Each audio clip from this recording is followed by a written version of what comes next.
पहले क्या होता था कि अरब में जिस घर में बेटी पैदा होती थी तो बेटियों को जिंदा दफन कर दिया जाता था, यानी शादी करना लोग तौहीन समझते थे।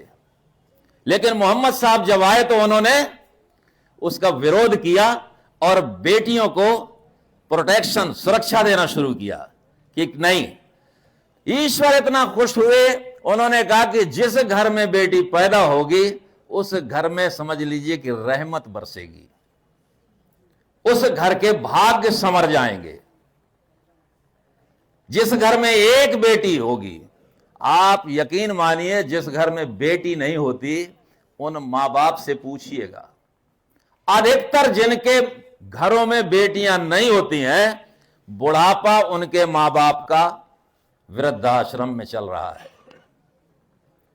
बेटा बहू की शादी हुई, कोई नहीं ध्यान देता है। अगर बेटी कितनी भी दूर होगी, लेकिन बेटी उसका इतना ख्याल रखती है बाप का, मां का, कि बेइंतहा। बेटी शादी होने के बाद दूसरे घर की हो जाती है, लेकिन क्या करती है वो, मां बाप का मोह जो है उसका कभी नहीं कम होता है। अगर भाई भाभी ने परेशान किया तो बेटी जो है तो चाहे कुछ भी हो, कितने भी उसकी जो है तो कोई बुराई करे, कुछ भी करे, लेकिन वो खड़ी होगी। अगर कुछ नहीं करेगी तो मदद तो करेगी ही वो, समझे।